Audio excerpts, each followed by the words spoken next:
বাতাসে বহিছে প্রেম, নয়নে লাগিল নেশা, কারা যে ডাকিল পিছে, বসন্ত এসে গেছে।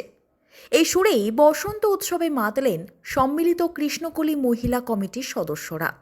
ইন্দাসের করিসুন্ডা গ্রামে কৃষ্ণকলি মহিলা কমিটির উদ্যোগে অনুষ্ঠিত হল বসন্ত উৎসব। সম্পূর্ণ মহিলা দ্বারা পরিচালিত এই অনুষ্ঠানকে কেন্দ্র করে এলাকায় উৎসবের চেহারা নেয়। বসন্ত উৎসব সম্পর্কে বলতে গেলে বলতেই হয়, বসন্ত উৎসব বাংলার এক অন্যতম উৎসব, যা ফাল্গুনী পূর্ণিমায় উদযাপিত হয়। এই উৎসবের সাথে জড়িয়ে রয়েছে রবীন্দ্রনাথ ঠাকুরের নাম, যিনি এটিকে শ্রীময় ও সুসংস্কৃত করে তুলেছিলেন। শান্তিনিকেতনে এই উৎসবের সবথেকে বৃহৎ আয়োজন দেখা যায়। এই উৎসবের ইতিহাস কিন্তু বেশ জমজমাট।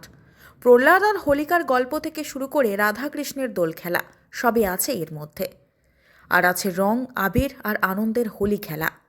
শান্তিনিকেতনে বসন্ত উৎসব শুরু হয়েছিল 1923 সালে, আর এখন এটি পশ্চিমবঙ্গের এক গুরুত্বপূর্ণ উৎসবে পরিণত হয়েছে।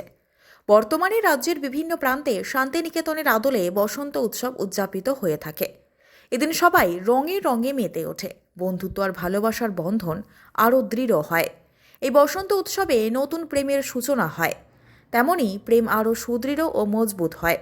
করিসুন্ডা কৃষ্ণকলি মহিলা কমিটির সদস্যা সুতপা দালাল সংবাদ মাধ্যমের মুখোমুখি হয়ে জানান, এবছর প্রথম তাদের বসন্ত উৎসবের শুভ সূচনা হলো।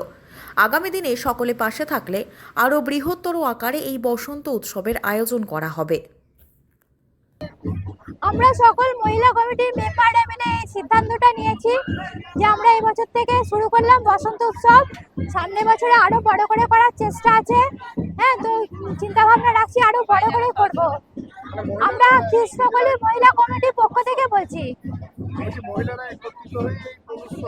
হ্যাঁ, বাড়ির কাজ সামলে সবকিছু সামলে হ্যাঁ। তারপরে এইসব সবকিছু সামলে এসব অনেক বাধা পেরিয়ে আমরা এই জায়গাটায় আজ আসতে পেরেছি।